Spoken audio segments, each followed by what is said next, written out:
Então tudo é na base, tudo é na base. Criação de filho é na base, igreja é na base, tudo é no fundamento. Porque, irmãos, veja bem, se eu construir toda essa casa para depois eu fazer o alicerce, como é que eu vou fazer o alicerce?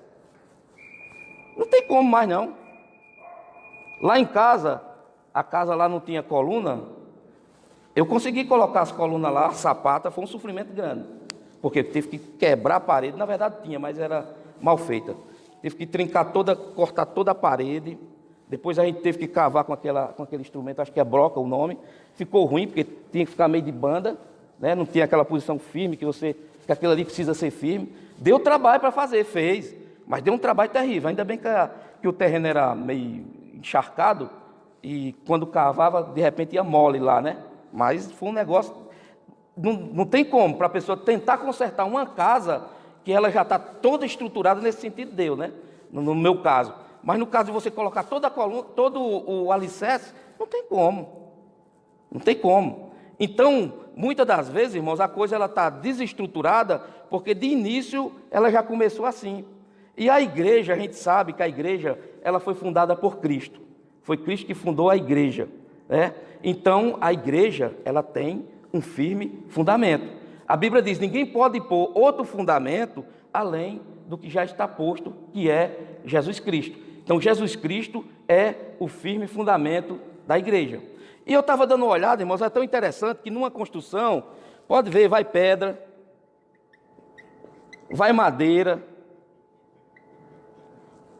vai um monte de coisa, areia, até areia. Porque os irmãos veem aqui que o nosso comentarista aqui, ele colocou um outro texto aqui, de Mateus, né? Colocou um outro texto de Mateus para dar aquela sustentação, porque é um texto paralelo, vamos dizer assim, porque fala de fundamento.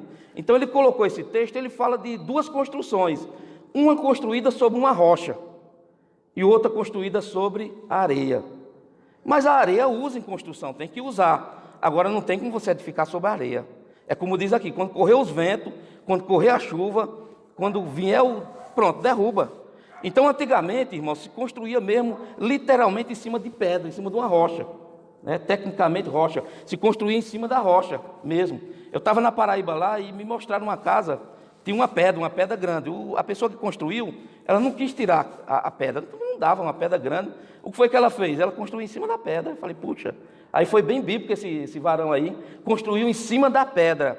Quer dizer, fica firme. É tanto que a Bíblia diz que ele tirou nossos pés de um charco horrível de lodo, está lá nos Salmos, e colocou nossos pés firmados sobre a rocha. A igreja, ela tem Jesus Cristo como seu fundamento. Agora, é verdade que anda algumas pessoas vacilantes? É. Felizmente, irmão, nós temos a rocha. E Jesus disse, aquilo, mais ou menos isso, ninguém arrebata das minhas mãos, mas essa pessoa permanecer em Cristo. Se a pessoa vacilar, então a pessoa acaba deslizando ou caindo. E tem muita gente vacilando, mesmo tendo um firme fundamento, que é Jesus. Porque a gente olha para as seitas, qual é o fundamento de uma seita? É um homem. Por exemplo, o mormonismo, é Joshua Smith. É o fundamento do mormonismo, é ele. Né? O budismo, é Siddhartha Gautama, que é o Buda. Ele é o fundamento daquela religião. A gente olha para os testemunhos de Jeová, Charles Taze Russell, e um colegiado lá que teve de 5 homens, foi quem fundamentou ali aquela seita. Mas a igreja de Cristo, irmãos, ela tem por fundamento a Jesus. Todos esses homens morreram e não ressuscitaram, mas a igreja de Jesus Cristo morreu, Jesus Cristo ressuscitou, louvado seja Deus, e é Ele que sustenta a igreja. A Bíblia diz, as portas do inferno não prevalecerão contra a minha igreja. Não prevalece. Por quê? Porque está fundamentada sobre Jesus. Agora, uma coisa aqui, irmãos, o terceiro ponto, ele fala de uma pedra angular. Pedra angular. Para mim, não sei se os irmãos leram em casa, mas para mim o terceiro ponto e o quarto ponto é quase a mesma coisa. É a mesma coisa. Tem hora que os comentaristas eles dão uma viajadazinha também. É ser humano. Então o terceiro ponto aí é uma pedra angular.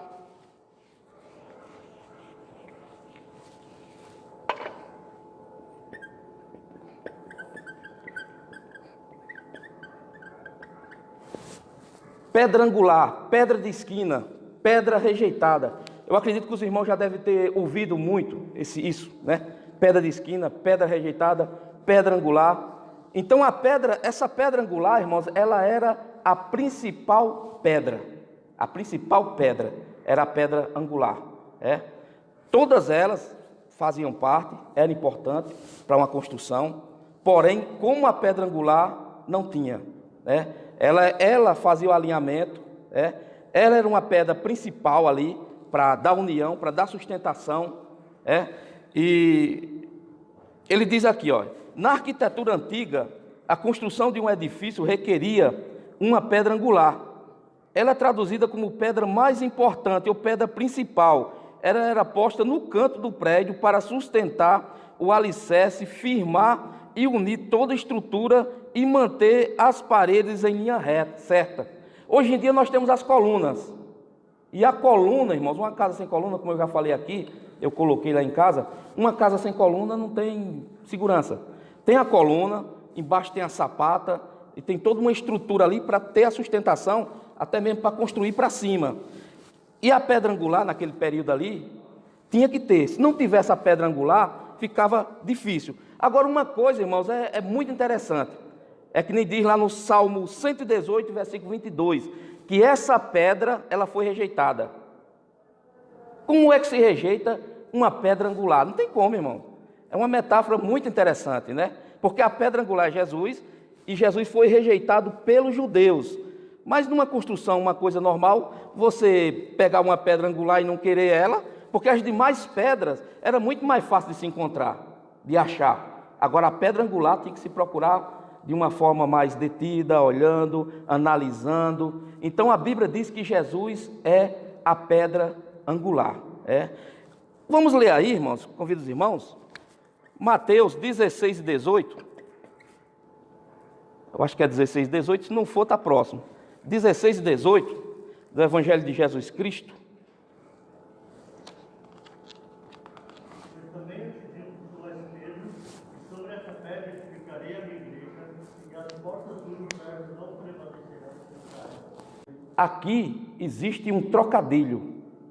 Quando Jesus olha para Pedro e diz, pois te digo que tu és Pedro, e sobre esta pedra edificarei a minha igreja, e as portas do inferno não prevalecerão contra ela, Jesus estava falando isso da confissão que Pedro fez. A gente não lê os versículos anteriores, mas os versículos anteriores, Pedro diz assim, tu és o Cristo, o Filho do Deus vivo. Quando Jesus perguntou, os homens dizem que eu sou João Batista, outros dizem que eu sou um profeta, e vocês o que é que diz? Aí Pedro fala, tu és o Cristo, o Filho do Deus vivo. Aí Jesus diz, eu também te digo, tu és pedra, Pedro, e sobre esta pedra edificarei a minha igreja. Essa pedra o quê? A confissão que Pedro fez.